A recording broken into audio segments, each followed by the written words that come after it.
Hello दोस्तों, स्वागत है आप सभी का आपके अपने चैनल बेसिक नॉलेज में। दोस्तों आज का वीडियो क्लास 8 के विद्यार्थियों बहुत ही महत्वपूर्ण है, जो कल आप लोगों को सोशल साइंस के एग्जाम देने जाने वाले। जी हाँ दोस्तों, आप लोगों को पता है कि आप लोगों का क्वेश्चन सिलेबस से बाहर पूछे जा रहे हैं, यानी कि जो फर्स्ट टर्म में जो सवाल था जो सिलेबस में, तो वो भी पूछे जा रहे हैं। ठीक है, तो हम लोग सबको पढ़ेंगे। अभी हम लोग इसमें बहुत सारे इंपॉर्टेंट क्वेश्चन देखने वाले हैं। इसके बाद और वीडियो आप लोग आएगा, बस वीडियो को देखिए। आपके जितने सारे दोस्त उनको शेयर जरूर कर दे। शेयर करने से हमें मोटिवेशन मिलता है कि आप लोग पढ़ रहे हो और आप लोगों के लिए और भी ज्यादा वीडियोस लेकर अच्छे वीडियोस लेकर आते हैं। ठीक है, बस समझ लो, सोशल साइंस में रटना नहीं होता है, समझ लो ताकि आप लोग खुद से एग्जाम में जाके लिख सको और अच्छा नंबर ला सको। चलिए देखते हैं क्या क्या सवाल है। और ये सोशल साइंस का आप लोग को पता है कि 50 नंबर का कुल होने वाला है। पेपर 2 यहाँ पर है और ये टर्म 2 का है।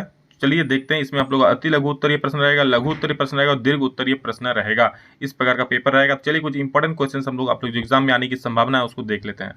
तो दोस्तों पहला सवाल हम लोग का है कि 1857 की क्रांति को दबाने के लिए अंग्रेजों ने क्या किया था। देखिए, जब 1857 की क्रांति हुई थी, हम लोग कल पढ़े थे कि 1857 की क्रांति कैसे हुई और कैसे इसकी शुरुआत हुई थी, सब कुछ देखे थे। आज हम लोग इसमें पढ़ेंगे क्या कि 1857 की क्रांति को दबाने के लिए अंग्रेजों ने क्या क्या किया था। तो देखिए, 1857 की क्रांति को कंपनी ने पूरी ताकत लगाकर कुचलने का फैसला किया, यानी कि पूरे फोर्स का यूज करके इसको दबाने का प्रयास किया था। उन्होंने इंग्लैंड से और अधिक सैनिक मंगवा लिए थे। ठीक है, क्योंकि भारतीय सैनिकों के द्वारा उतनी हो नहीं रही थी, क्योंकि बहुत ही ये क्या कहते हैं विद्रोह का रूप ले लिया था, जिसके कारण उन्होंने इंग्लैंड से और अधिक सैनिक मंगवाए। विद्रोह के मुख्य केंद्रों पर धावा बोल दिया, जहां पर मेन लोग थे। ठीक है, वहां पर धावा बोल दिया गया।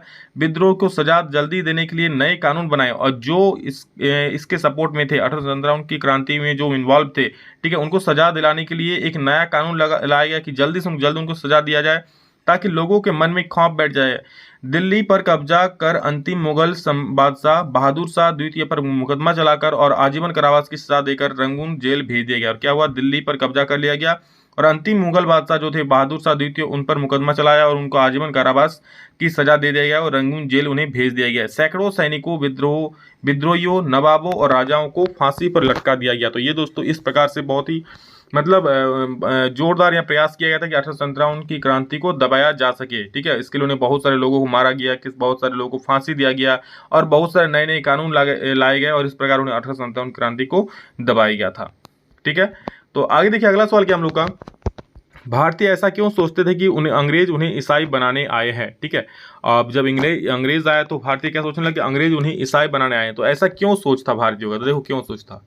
कंपनी सरकार ने समाज सुधार के लिए, ठीक है, मतलब यहाँ कंपनी छोड़ दो, सरकार ने समाज सुधार के लिए कई काम किए, जैसे सती प्रथा, नरबली को बंद करना, विधवा विवाह को बढ़ावा देना आदि के लिए कानून बनाया गया। ये सारी चीज यहाँ पर इंडिया में पहले नहीं था, लेकिन जब अंग्रेज आया तो इन सबको बढ़ावा देने लगा कि हाँ ये सब अब होना चाहिए।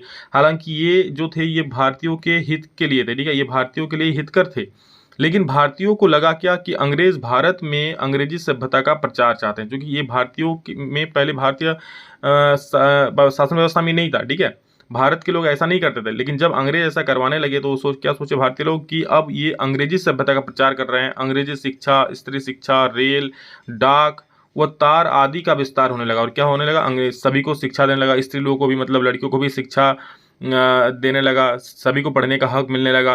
रेल, डाक व तार आदि का विस्तार होने से उनकी आशंका और बढ़ती गई कि ये क्या हो रहा है हमारे देश में। 1850 ईस्वी में पारित विधेयक ने उनकी आशंका को और बढ़ा दिया, जिसमें ईसाई धर्म स्वीकार करने वाले व्यक्ति को अपनी पैतृक संपत्ति का हकदार माना गया। और जब दोस्तों 1850 ईस्वी में एक विधेयक पारित हुआ, जिसमें ये बताया गया कि जो ईसाई धर्म को स्वीकार करेगा वही अपने पैतृक संपत्ति का हकदार माना जाएगा। और इस कानून ने, ठीक है, भारतीयों के मन में बहुत मतलब उस शंका को कंफर्म कर दिया कि हाँ सच में ईसाई धर्म को प्रचार प्रसार करने ही आए हैं। ठीक है, हमें ईसाई बनाने आए हैं। और इन्हीं कारणों से भारतीय सोचते थे कि अंग्रेज उन्हें ईसाई बनाने आए हैं। ठीक है, समझ गए क्या क्या था, उन्होंने सब कुछ नियम बदल दिए थे, बहुत कुछ यहाँ पर चेंजेस किए थे, इसलिए भारतीय सोचने लगे कि अंग्रेज जो आए हैं यहाँ पर उन्हें ईसाई बनाने आए हैं। अगला सवाल है, ज्योतिबा फुले कौन थे। तो देखो, ज्योतिबा फुले महाराष्ट्र के प्रमुख समाज सुधारक थे। कौन थे, महाराष्ट्र के प्रमुख समाज सुधारक थे। उन्होंने स्त्री शिक्षा, महिला कल्याण, जाति प्रथा उन्मूलन पर जोर दिया। क्या किया उन्हें, स्त्री शिक्षा मतलब लड़कियों को शिक्षा मिलना चाहिए, इस प्रकार के चीज़ों पर बल दिया। महिला कल्याण मतलब महिलाओं के पक्ष में जो बहुत सारे कानून लाया गया। जाति प्रथा उन्मूलन, ठीक है, जाति प्रथा पर जो भेदभाव होता था उसको बंद करने पर प्रयास किया। उन्होंने दलितों और स्त्रियों के उद्धार के लिए अपने संपूर्ण जीवन अर्पित कर दिया। उन्होंने दलितों, चूंकि दलितों के साथ पहले भेदभाव होता था, छुआछूत वाला बीमारी था, ठीक है। तो उन दलितों और स्त्रियों के उद्धार के लिए, ठीक है, स्त्रियों को अपना हक दिलाने के लिए, क्योंकि पहले स्त्रियों को पढ़ने का हक नहीं था, समाज में भागीदारी लेने का, जो भी काम होता उसमें भागीदारी लेने का हक नहीं था।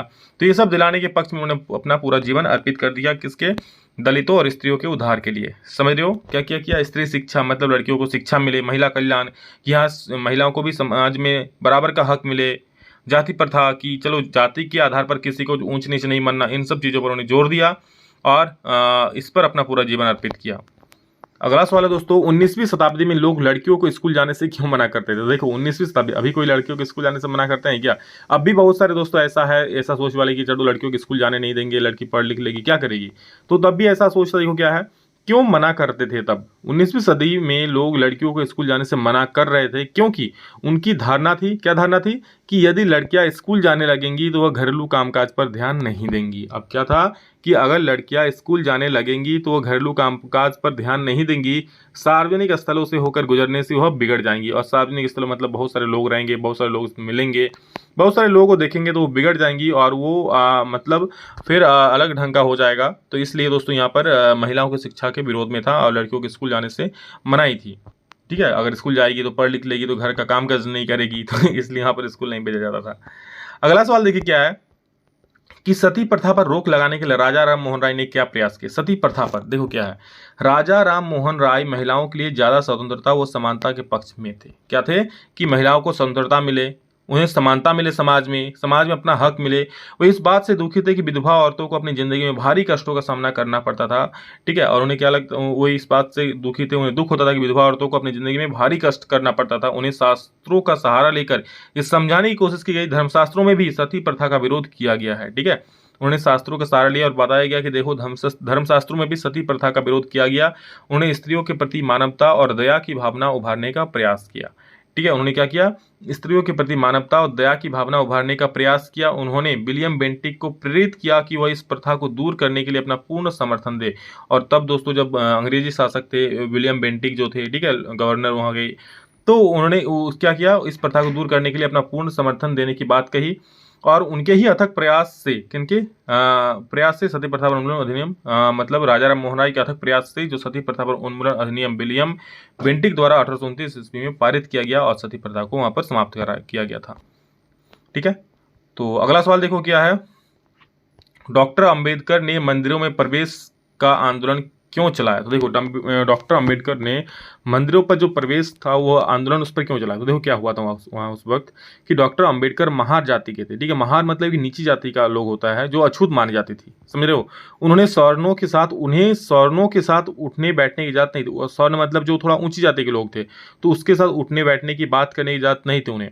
अछूतों के घर और जलाशय सवर्णों के अलग और दूर होते थे, ठीक है। अछूतों के घर और जलाशय सवर्णों से अलग होते हैं, मतलब जो महार जाति के थे या फिर जो अंबेडकर खुद थे, ठीक है, उनके घर अलग होते थे। उनके जलाशय मतलब जहाँ से मान लो सवर्ण लोग या फिर ऊंची जाति के लोग जहाँ से पानी लेगा, वहाँ से अछूत लोग पानी नहीं ले पाएगा, ठीक है। उसको छुएगा तो फिर छुआछूत वाला बात हो जाएगा। इस प्रकार से मंदिरों में अछूतों का प्रवेश वर्जित था, ठीक है। जो अछूत नीची जाति के लोग थे उन्हें मंदिरों में प्रवेश करने की भी इजाजत नहीं थी, समझ रहे हो, ऐसा बात था वहाँ पर।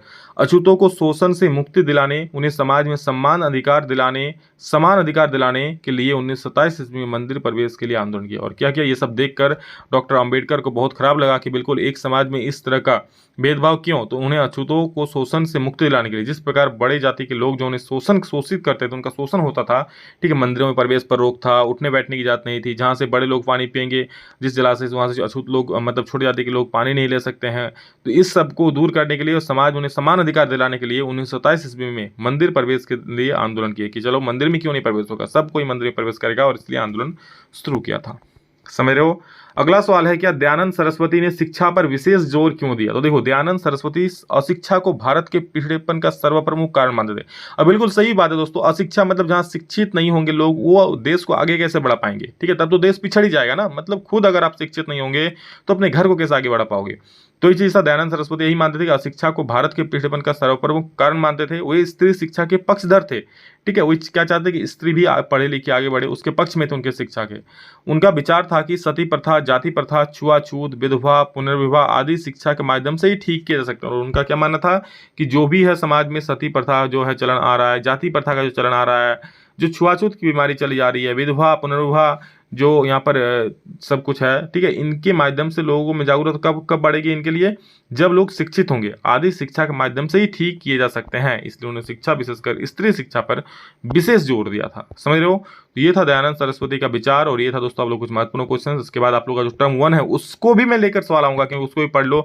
सवाल क्योंकि छप चुका है, और जिस प्रकार आप लोग सिलेबस से बाहर क्वेश्चन पूछे जा रहे हैं, तो सोशल साइंस में मैक्सिमम संभावना है कि सिलेबस से बाहर पूछेंगे, यानी कि टर्म 1 का भी रहेगा। ठीक है, तो आप लोग सब कुछ पढ़ कर जाओ, और मैं और भी वीडियो ला रहा हूँ। बस आप लोग एक काम करना, सभी को शेयर कर देना, क्योंकि ज़्यादा शेयर करने से मुझे मोटिवेशन मिलता है, और जल्द से जल्द आप लोग वीडियो बना के लिए हम मेहनत करते हैं। ठीक है, चलिए आप सभी के लिए ढेर सारी शुभकामनाएं आपके एग्जाम के लिए। अभी के लिए इतना ही दोस्तों, love you all, thank you, love you. अभी के लिए इतना ही, फिर मिलेंगे नेक्स्ट वीडियो में जल्द ही, तब तक के लिए जय हिंद, वंदे मातरम।